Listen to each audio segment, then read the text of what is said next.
नमस्कार, मैं हूं कोमल शर्मा और आप देख रहे हैं न्यूज 21। खबर है मिर्जापुर से। मिर्जापुर में युवाओं की नेतृत्व क्षमता, लोकतांत्रिक मूल्य और राष्ट्र निर्माण की भावना को सशक्त करने के उद्देश्य से विकसित भारत युवा सांसद 2026 कार्यक्रम का आयोजन 22 जनवरी को जीडी बिनानी कॉलेज में किया गया। कार्यक्रम में 18 से 25 वर्ष आयु वर्ग के छात्र छात्राओं ने उत्साहपूर्वक भाग लिया। मुख्य अतिथि भारत सरकार के क्षेत्रीय निदेशालय के क्षेत्रीय निदेशक समरदीप सक्सेना रहे। प्रतिभागियों ने लोकतंत्र, युवा शक्ति और विकसित भारत जैसे विषयों पर अपने विचार रखे। प्रतियोगिता में उत्कृष्ट प्रदर्शन करने वाले 10 श्रेष्ठ वक्ताओं का चयन किया गया, जिन्हें लखनऊ स्थित विधानसभा में अपने विचार प्रस्तुत करने का अवसर मिलेगा। कॉलेज के प्राचार्य डॉक्टर अशोक सिंह और निर्णायक मंडल ने प्रतिभागियों की प्रतिभा का मूल्यांकन कर परिणाम घोषित किए। मिर्जापुर से SN यादव की रिपोर्ट। जनपद मिर्जापुर के अंदर जिस प्रकार से विकसित भारत के तत्वाधान में युवा संसद का आयोजन किया गया है, पूरे उत्तर प्रदेश में यह आयोजन किया गया। जनपद मिर्जापुर के जीडी बिनानी कॉलेज में इस प्रकार का आयोजन किया गया, जिसमें सभी पार्टिसिपेंट्स ने भाग लिया। हम मंचासीन दिखाते हैं। यहाँ पे क्षेत्रीय निदेशक भी बैठे हैं, कॉलेज के प्राचार्य भी बैठे और ये दिखा रहे निर्णायक मंडल भी है। जिस तरीके से युवाओं ने पार्टिसिपेंट्स किया, पार्टिसिपेंट्स के बाद जो निर्णायक मंडल की जिम्मेदारी बहुत ही बढ़ जाती है। कहते हैं कि examinee is better than the examiner. जिस समय निर्णायक किया जाता है, निर्णय लिया जाता है, किस प्रकार से उनको एक एक पॉइंट टेक्निकल से लेकर उनके जेस्चर, बॉडी लैंग्वेज, सब कुछ कंटेंट से लेकर सारी चीजें होती है। आइए हम बात करते हैं। सबसे पहले हमारे साथ मौजूद है क्षेत्रीय निदेशक, जिनके यहाँ पे मुख्य अतिथि है और विकसित युवा भारत के अंतर्गत जिस प्रकार से युवा संसद का आयोजन किया गया कि मेक हर्ड वॉइस फॉर विकसित भारत, तो क्या है जी? बहुत आप लोगों ने इतना बड़ा कार्यक्रम किया। प्रधानमंत्री नरेंद्र मोदी हमेशा आह्वान करते हैं युवाओं का। आज ये युवा संसद का आयोजन किया गया, किस तरीके से इसका विजन है, क्या लक्ष्य है युवाओं के लिए, क्या इसका आगे है? हमारे भारत के यशस्वी प्रधानमंत्री माननीय मोदी जी की ये इच्छाएं हैं, ये संकल्पना है, उनकी परिकल्पना है कि राजनीति में कुछ नेता लोग तो आते हैं जिनका राजनीति बैकग्राउंड से लेना देना होता है। हम कुछ ऐसे युवाओं को मंच प्रदान करते हुए उनको संसद तक पहुंचाएं ताकि उनके विचारों का, हमारी जो विकसित भारत की परिकल्पना है उसमें उनका हम सहयोग ले पाए। तो ये इसी परिकल्पना के तहत वो बच्चों को मंच युवाओं को दिया जा रहा है ताकि उनके विचारों सुना जाए और उनमें राजनीति के भाव पैदा हों ताकि वो आने वाली राजनीति में अपना अहम रोल अदा कर पाए। एक पढ़ा लिखा व्यक्ति राजनीति करे तो एक अच्छे समाज का निर्माण होगा। अब हमारे सामने बैठे निर्णायक मंडल, आइए बात करते जी। निर्णय करना तो बड़ा कठिन होता है, किस तरीके से आपके सामने चुनौतियां आ रही? जाहिर सी बात है, निर्णय करना बेहद कठिन है जब आपके सामने इतने प्रतिभागी हों जिनमें तमाम तरीके की प्रतिभाएं हों, और वो प्रतिभाएं जब मंच तक आती हैं तो उसके बाद निर्णायक मंडल या निर्णय करने वालों के लिए बड़ी कठिनाई हो जाती है। फिर भी हम लोगों ने कोशिश की है कि मिर्जापुर की जो प्रतिभाएं हैं वो लखनऊ तक पहुंचे और उचित प्रतिभाओं को वहां अवसर मिले। और यहाँ पर बहुत से सारे प्रतिभागियों में बहुत सी क्षमताएं थी, उन्होंने अपना क्षमता यहाँ प्रदर्शित किया और निश्चित तौर पर मिर्जापुर का नाम वो लखनऊ और दिल्ली में रोशन करेंगे, ऐसी हम सबको आकांक्षा है। मैम, क्या रहा, कभी कभी ऐसा होता है जिस कॉलेज में ऑर्गेनाइज किया जा रहा है, हो सकता है अपने बच्चों के प्रति थोड़ा सा इमोशनल? नहीं, जब शुरुआत हुई तो किसी को नहीं पता था बच्चे कहाँ के हैं, केवल नाम पता था।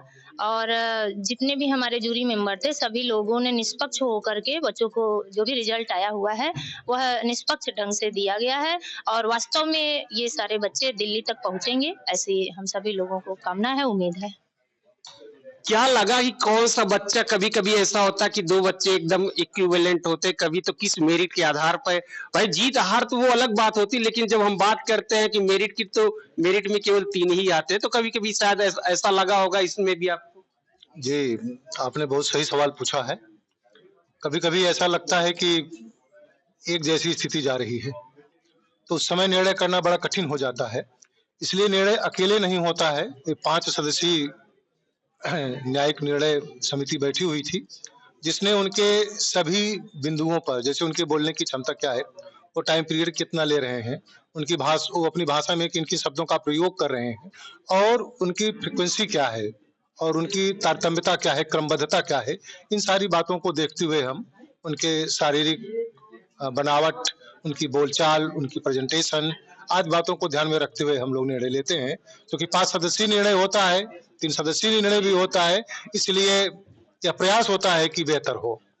तो आइए हम बात कराते हैं जिस महाविद्यालय में यह युवा संसद आयोजित हुआ, वहां के प्राचार्य ऐसे बच्चों को हमेशा समय समय पर, यही नहीं ढेर सारे ऐसे प्रोग्राम होते जो इनके स्तर से भी होता है, इनके बच्चों के द्वारा होता है, और सामाजिक किसी प्रकार का कार्यक्रम हो, मोटिवेशन हो, देश के हित में, तमाम हर चीज में सहभागिता रहती है। बच्चों को हमेशा मोटिवेट करते हैं, कहीं पे भी कोई समस्या है तो उसमें भी आगे आते हैं।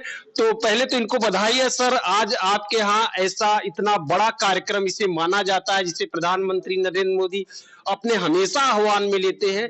तो किस तरीके से आपको ये सुअवसर प्राप्त हुआ, इसका श्रेय और क्या रहा, किस तरीके से?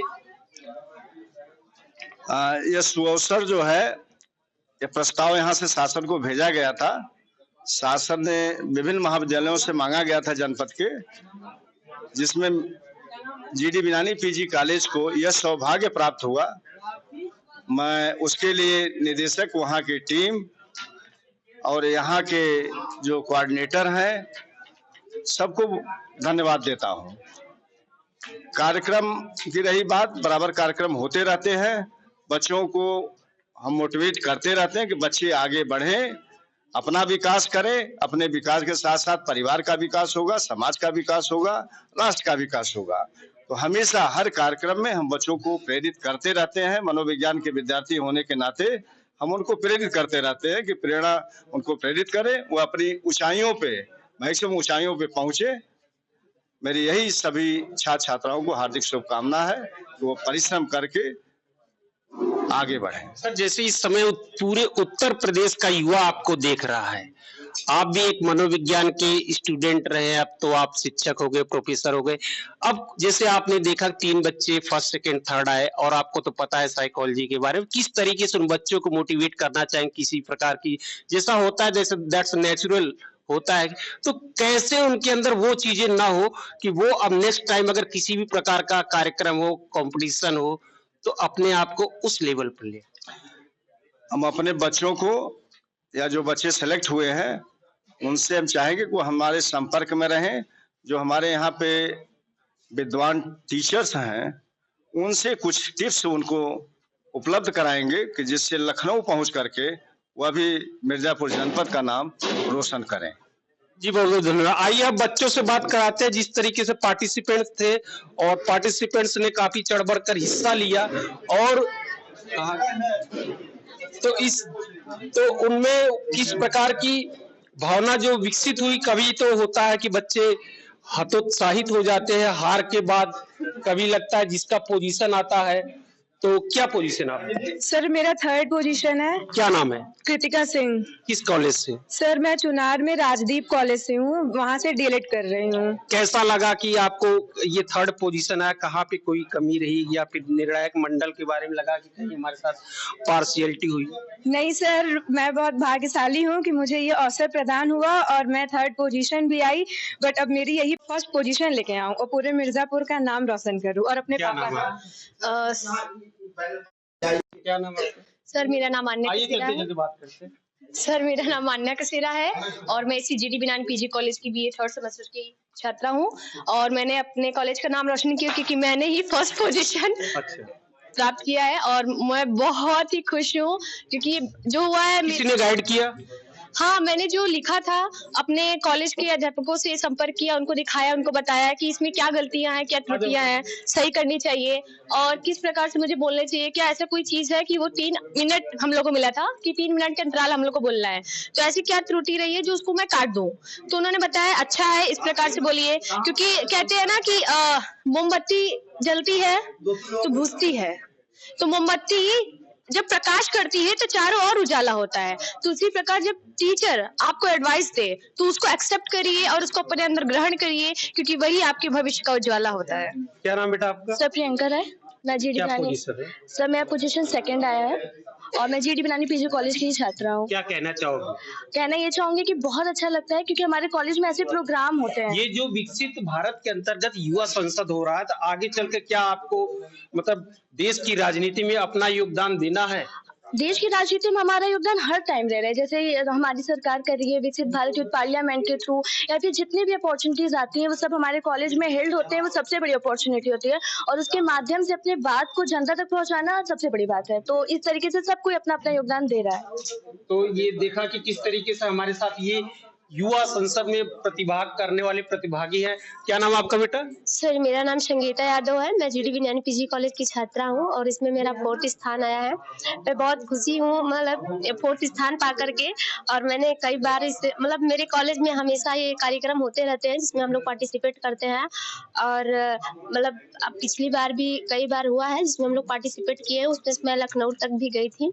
मैं मतलब संसद जाने का मौका नहीं मिला और अगर मौका मिलेगा इस बार तो अच्छा ही होगा। और मैं अपने टीचर्स का धन्यवाद करना चाहूंगी जो हम लोग को ये मौका देते हैं करने के लिए और प्रोत्साहित करते हैं। तो इस तरीके से आपने देखा जिस तरीके से युवा भारत के अंतर्गत ये संसद युवा संसद का आयोजन किया गया, तो यहाँ से जो 1st, 2nd, 3rd जो चुने गए थे, तो वो जो चुने गए थे उसके बाद ये अब इसके बाद ये लखनऊ जाएंगे।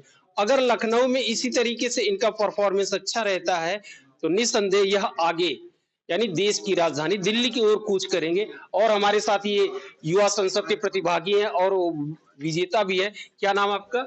जी सर, मेरा नाम आदित्य तिवारी है और मैं जनपद मिर्जापुर का ही रहने वाला हूँ। तो क्या पोजीशन आ रहा है? जी, इस कंपटीशन में मेरा डिस्ट्रिक्ट लेवल पर 5th पोजीशन रही। और क्या नाम आपका? नितिन तिवारी। क्या पोजीशन आपकी क्या है? 11वां स्थान। 11वां। तो ये है कि कितने पोजीशन वाले जा सकते हैं? अब वो तो देखा जाएगा, लेकिन देखिए डॉक्टर राम मनोहर लोहिया को मैं बहुत मानता हूँ और उन्होंने कहा था कि अगर राजनीति में अच्छे लोग नहीं आएंगे तो बुरे लोगों की राजनीति का शिकार होंगे। आचार्य चाणक्य ने भी कहा है, डॉक्टर राम मनोहर लोहिया जी ने, कि अगर पढ़ा लिखा व्यक्ति राजनीति नहीं करेगा तो अंगूठा छाप लोग हमारे ऊपर शासन करेंगे। इस तरीके से देखते जिस तरीके से युवा संसद का आयोजन किया गया और प्रतिभागी यानी युवा प्रतिभागियों ने चढ़ बढ़कर योगदान लिया। अब आगे जिस तरीके से इनकी प्रतिभा के आधार पर एक लेवल होता है, फिर ये प्रदेश की राजधानी लखनऊ जाएंगे और वहां से यदि ये अच्छा परफॉर्मेंस करते हैं तो देश की राजधानी दिल्ली जाएंगे। उसके बाद ये अपने भारत के भविष्य का निर्धारण करने के लिए देश की राजनीति में अपना कदम रखेंगे। देश की राजनीति में जिस तरीके से युवाओं का अपना योगदान होता है वो किसी से छिपा नहीं। अब तो आगे इनके जो निर्णय होंगे, इनके प्रतिभाग होंगे, वो बताएगा। News 21 के लिए मिर्जापुर से एस एन यादव की रिपोर्ट।